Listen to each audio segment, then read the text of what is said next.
안녕하세요 여러분. 오늘은 11번째 온라인 수업입니다. 오늘은 지난 시간에 예고했듯이 이제껏 동아시아 세계에서 목격하지 못했던 국제관계의 새로운 양상에 대해 살펴보도록 하겠습니다. 그 주인공이 바로 북방민족인 거란, 탕구트, 여진인데요. 각각 요, 서하, 금이란 나라를 세우고 동아시아 세계를 호령했습니다. 이들은 이전에 북방민족이 중원지역을 장악했던 위진남북조 시대의 여러 나라와 비슷하면서도 또 다른 독특한 특징을 갖고 있어 정복왕조라는 개념으로 정리하기도 합니다. 정복왕조라는 새로운 개념을 잘 이해하면 오늘 배울 북방민족의 특징을 잘 파악할 수 있을 겁니다. 자, 그럼 오늘은 북방민족의 활약을 중심으로 동아시아 세계의 발전에 대해 알아보도록 합시다. 이제 다시 당이 멸망하고 중국이 분열한 5대 10국에서 시작하겠습니다. 이 도표는 우리 지난 시간에 살펴봤었죠. 화북 지역에서 5왕조가 교대로 세워지고 강남 지역을 중심으로 10여 개의 나라가 난립한 바로 5대 10국 시대입니다. 이때 이미 북방의 초원지대에서는 거란족의 아유라보기가 거란 부족 전체를 통일하고 칸의 자리에 올라 독립국가를 세웠습니다. 이어서 중국을 모방해 황제라 자칭하는 일이 벌어지죠. 중국에서 끊이지 않고 전란이 이어지는 동안 만리장성 이북 지역에서 강력한 유목국가가 형성되기에 이른 것입니다. 이후 거란족의 힘은 중국사의 전개에 큰 영향을 끼치게 되는데요.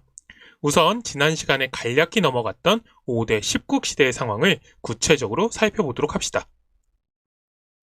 황소의 난을 진압하는 과정에서 당 왕조의 실세로 부상했던 주전충이 907년 마침내 당 왕조를 무너뜨리고 후량을 건국합니다.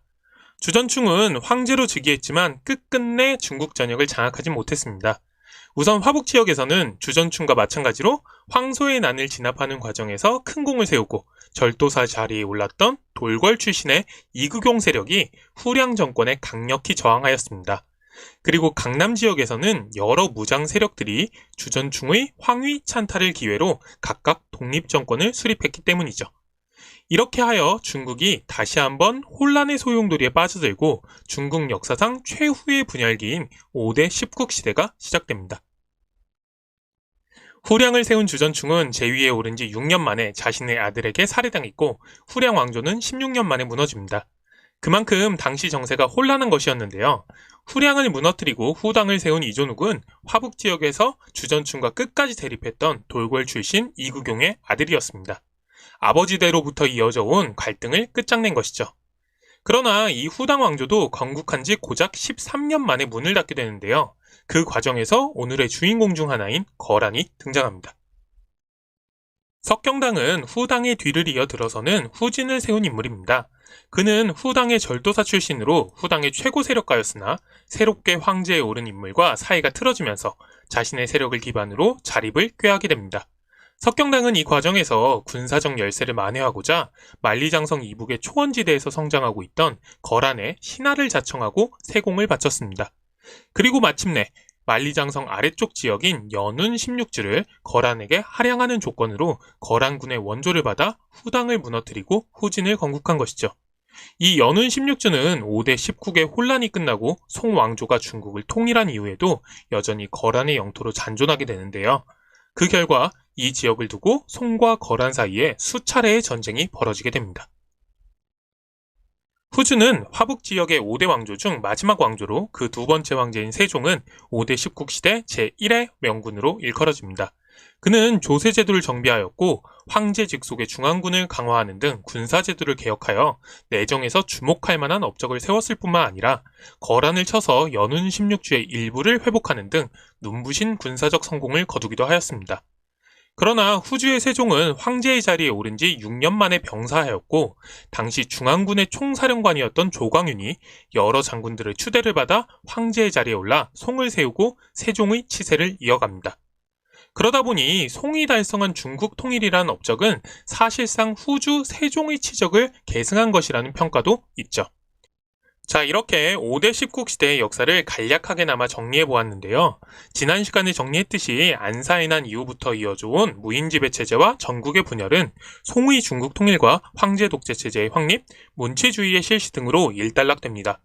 그러나 이 과정에서 북방의 초원지대를 장악한 거란이 만리장성 이남의 농경지역 일부까지 지배하는 상황은 여전히 이어집니다. 송은 중국을 통일한 이후 이 연운 16주 지역을 되찾기 위해 여러 차례 북벌을 시도했으나 성과를 거두지 못했죠. 오늘은 이 문제에 집중하여 이 시기를 새롭게 살펴보도록 하겠습니다. 오늘은 각각 거란, 탕구트, 여진을 주인공으로 여러 사건을 살펴보도록 하겠습니다. 설명의 편의를 위해 북방민족이라고 묶어두었지만 각자 민족 계통이나 생활 양식이 사뭇 다를 뿐만 아니라 주요 활동 지역과 전성기 또한 다릅니다. 이들 세력을 구분하는 것부터 시작해 볼 필요가 있겠죠. 우선 거란은 우리가 몽골 초원이라고 부르는 내륙아시아 초원지대에 살던 유목민족 중 하나로 9세기 후반부터 내륙아시아 초원지대의 절대 강자로 군림하였습니다. 특히 앞서 살펴보았듯이 5대 10국의 혼란 상황에서 연운 16주를 차지하고 만리장성 이남의 농경지역까지 차지하면서 송나라의 가장 큰 위협이 되었죠. 다음으로 탕구트는 원래 티베트 계통의 민족으로 점차 중국 서북 지방으로 이동해 정착하였습니다. 원래 탕구트는 송나라에 복속하였으나 이원호라는 인물이 등장하여 부족을 통합하고 주변 지역을 정복하여 서하를 세우며 송과 본격적으로 맞붙게 됩니다. 당시 송은 거란과의 전쟁을 겨우 끝마친 상황이었는데요. 이후로는 서하와의 전쟁으로 큰 곤란을 겪게 됩니다. 마지막으로 여진은 만주 동부와 동북부 지역에서 농경과 수렵을 병행한 민족으로 10세기 초에 거란족이 동아시아 일대의 패권을 장악한 이후 그 지배를 받아왔습니다. 그러다 11세기 초에 와남부의 아구다가 등장하여 거란의 지배를 거부하고 부족을 통합하며 금을 세우면서 동아시아 전역을 격변의 소용돌이로 몰고 갑니다. 오늘 배울 내용 중 거란이나 여진과 관련된 내용은 한국사 시간에 고려시대를 다루면서 많이 살펴봤었습니다. 그때 배운 내용도 함께 떠올려보면 이 시기 국제정세를 조금 더 입체적으로 파악할 수 있을 것입니다. 그럼 거란과 탕구트를 중심으로 오늘 수업의 전반부를 먼저 정리해보도록 합시다. 교과서 47쪽 지도입니다. 우리가 보통 북송시대라고 부르는 10세기 후반부터 12세기 초반까지의 정세입니다. 이 지도를 금나라가 화북 지역을 장악한 이후의 상황을 나타내는 지도와 잘 구분해 주어야 하는데요. 이를 위해서 거란이 차지한 연운 16주의 위치와 북송시대 수도였던 카이펑의 위치를 눈여겨볼 필요가 있습니다. 더불어 지난 시간 수업 내용을 떠올려보면 요와 서하에게 크게 당한 후 어려워진 송에서 왕안석을 중심으로 신법이 추진됐었죠. 신법의 추진 또한 이 지도가 표시한 시기의 사건이라는 것을 기억해두면 좋겠습니다. 우선 거란에 대해 알아보겠습니다. 앞서 언급했듯이 몽골 초원의 유목민족 중 하나였던 거란은 아유라보기가 여러 부족을 통합하고 916년에 요를 세우는데요. 이후 등장하는 여진족과 마찬가지로 나라를 세운 직후 엄청난 기세로 주변 지역을 제압합니다. 우선 한반도 북부와 만주 지역을 차지한 채 당시 동방의 강국으로 자리매김하고 있던 발해가 그 첫 희생양이 되었죠. 아유라보기를 이은 태종 시기에는 후진을 건국한 석경당을 원조하고 그 대가로 연운 16주를 할양받았습니다. 당시 석경당은 요나라 태종을 아버지 황제라 칭하고 스스로를 아들 황제라 불렀는데요. 이런 굴욕을 자청했을 뿐만 아니라 매년 비단 30만 피를 세공으로 바치기도 했습니다. 권력이란 게 참 무서운 것이라는 걸 보여주는 사례죠. 이때부터 거란은 멸망할 때까지 연운 16주를 차지하게 됩니다. 그런데 이 연운 16주의 지배는 유목민족의 역사에서 중대한 사건이었습니다. 이전까지 만리장성 북방에서 건립된 유목국가가 농경민족의 거주지인 만리장성 이남 지역을 지배한 적이 없었는데요. 이때에 이르러 유목국가 최초로 농경지역을 지배하에 두게 된 것이죠. 이러한 유목국가의 농경지역 지배는 이후 금과 원, 청으로 이어지게 됩니다. 5대 10국의 분열을 끝내고 통일에 성공한 송태종은 두 차례에 걸쳐 북벌을 감행합니다. 거란이 차지한 만리장성 이남의 땅, 즉 연운 16주를 수복하고자 한 것이죠. 하지만 두 번 모두 거란의 역습을 받아 참패를 당합니다. 결국 이후 송나라는 북송 말까지 연운 16주 수복의 꿈을 이루지 못하였고 거란의 지배를 인정할 수밖에 없었습니다. 송나라 입장에서 거란에 대한 이와 같은 굴욕은 이후 두고두고 송대 지식인들에게 민족의식을 일깨우는 계기로 작용하게 됩니다. 이는 다음 시간에 살펴볼 이 시기 문화적 특징과도 직접적으로 연결되니 꼭 기억해 두도록 합시다. 결국 송과 요는 1004년에 전현의 맹약을 체결하게 됩니다. 전현의 맹약은 송나라가 요나라에 매년 비단 20만 필, 은 10만 냥을 지급하는 대신 요나라가 송나라에 평화를 보장한다는 내용으로 되어 있었습니다. 또한 두 나라 황제는 형제의 관계를 맺기로 했는데요. 이는 우리가 앞서 수업에서 살펴봤던 중국 중심의 중화질서적 세계관과는 완전히 다른 것이었습니다. 마리조와 송의 황제가 형이지 사실상 송과 요 두 나라가 대등한 관계로 규정되었으니 말이죠. 여기서 직접 다루지는 않았지만 당시 한반도의 고려 또한 송나라와 요나라 사이에 일어난 국제 분쟁의 한 축을 담당했습니다. 거란이 세 차례에 걸쳐 고려를 침략한 것 자체가 송과의 전쟁을 치르는 동안 후방을 안정시키려는 목적이 강했으니까요. 이런 거란의 의도를 잘 파악하고 외교적으로 슬기롭게 대처해 대군을 물리쳤을 뿐만 아니라 강동 육주까지 확보했던 서희가 떠오른다면 이 시기 대외 관계가 더욱 잘 이해될 것입니다. 다음으로 탕구투가 세운 서하에 대해 알아보도록 합시다. 서하는 당시 중요한 교역로였던 사막길의 유충지를 차지한 채 동서교역을 통해 큰 이익을 얻으며 번성하였는데요. 아쉽게도 서하에 대한 기록은 많지 않습니다.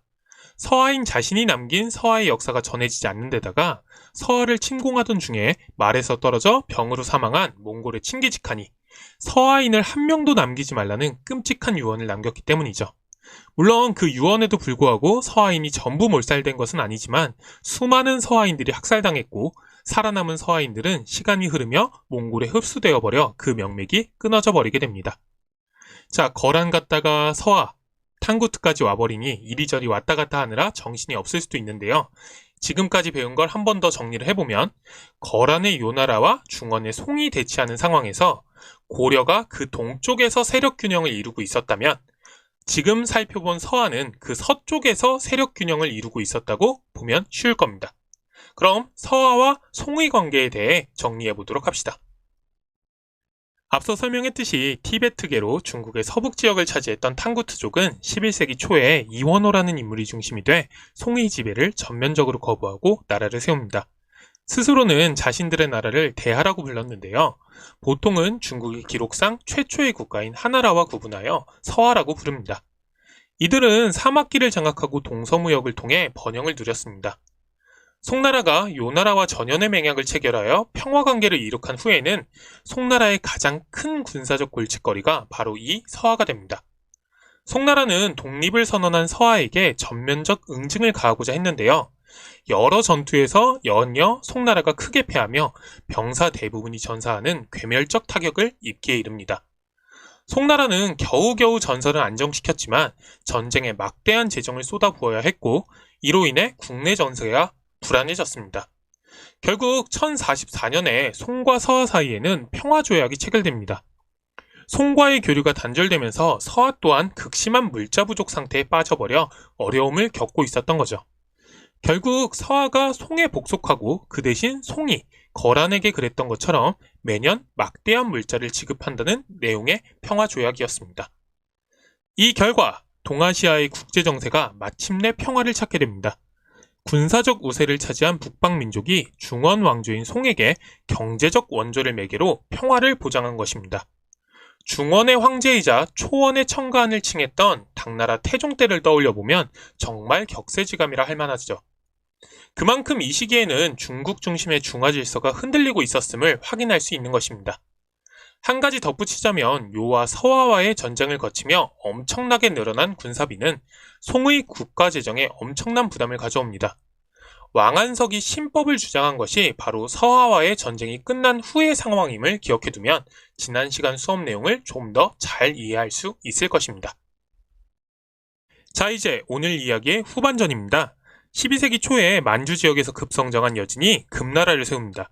여진의 급성장은 동아시아 세계의 국제정세를 뒤흔들어 놓는데요.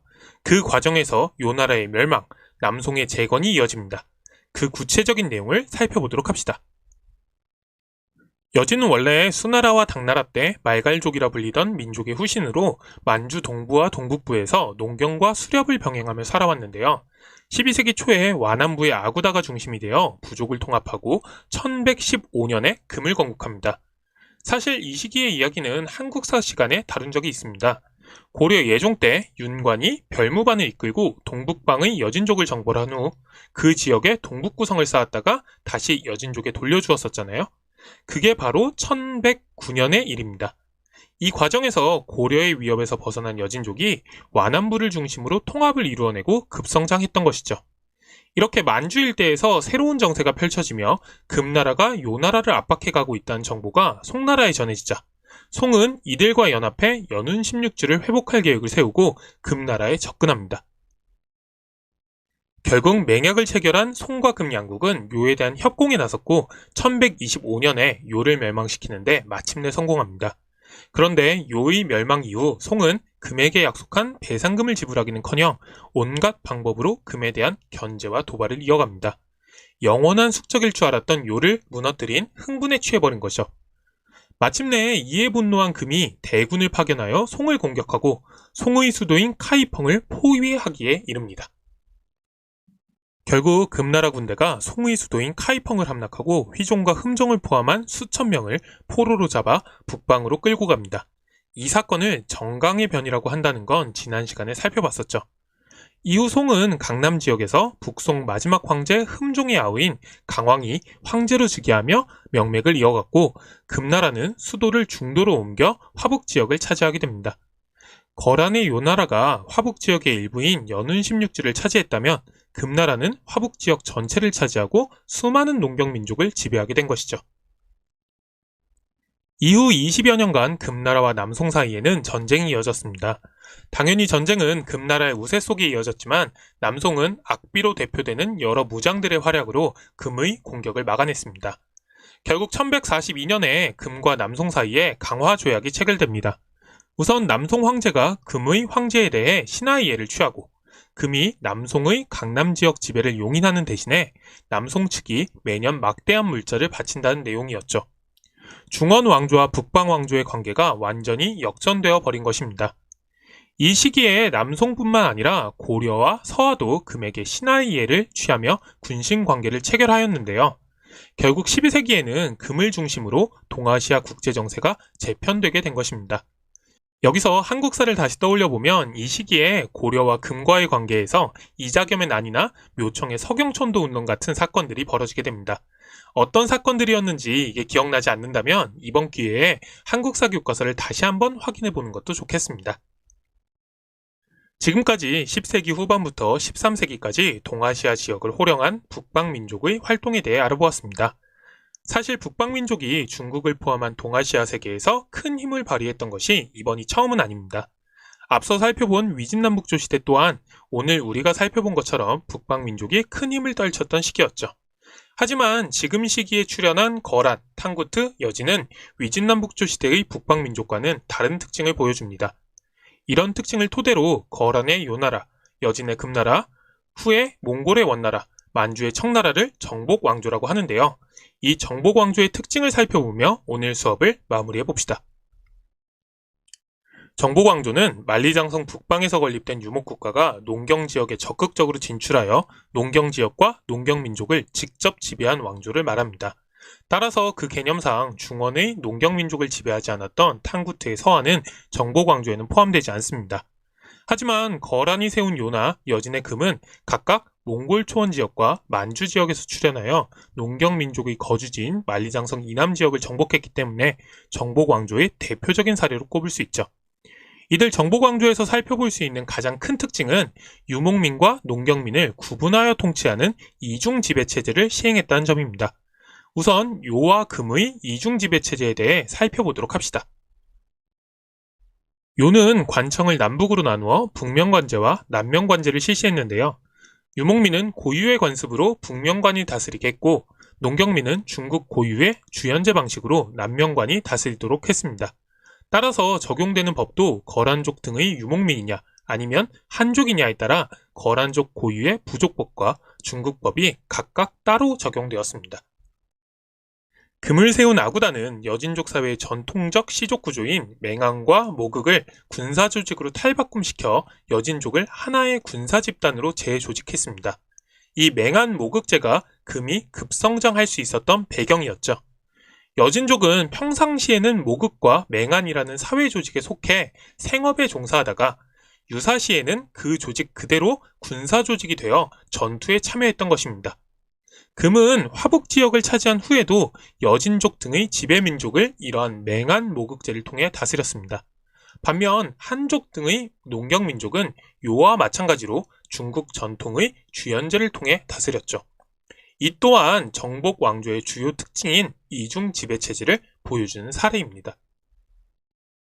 이렇게 북방민족이 이원적인 통치체제를 채택한 것은 남쪽 정복 지역을 효과적으로 통치하면서도 자신들의 전통과 정체성을 유지하기 위해서였습니다. 화면에는 거란, 탕구트, 여진의 고유 문자가 나와 있는데요. 이렇게 요와 금을 비롯하여 서아가 각 민족 고유의 문자를 제정한 것도 자신들의 전통과 정체성을 유지하려는 노력 중 하나였죠. 다시 한번 정리하자면 정복왕조란 어떤 민족이 무력으로 다른 민족을 정복하면서도 자신의 고유한 문화와 사회제도를 유지하려고 노력하는 왕조를 말합니다. 그렇기에 화북 지역에 유입된 후에 나라를 세웠고 한화 정책을 실시하는 등 중국 사회에 동화되고 흡수되는 양상을 보여줬던 북이와는 큰 차이가 있죠. 이 둘 간의 차이를 분명히 하면 우리가 오늘 배운 북방민족의 특징을 보다 잘 이해할 수 있을 것입니다. 지난 시간에 이어 오늘까지 10세기 후반에서 13세기 동아시아 세계의 발전에 대해 살펴보았습니다. 계속 강조했듯이 이 시기는 이전에는 목격하지 못했던 다양한 변화가 등장하는 시기인데요. 오늘까지 2시간에 걸쳐 정치, 군사, 국제관계를 중심으로 그 변화를 살펴보았습니다. 이제 다음 시간에는 이 시기의 경제와 문화를 중심으로 새로운 변화와 발전에 대해 살펴볼 텐데요. 지난 시간 잠깐 언급했던 당송변혁기라는 개념을 미리 찾아보면 다음 시간 수업을 듣는데 훨씬 도움이 될 겁니다. 자, 그럼 오늘도 긴 수업 듣느라 고생했고 오늘 수업은 여기까지입니다.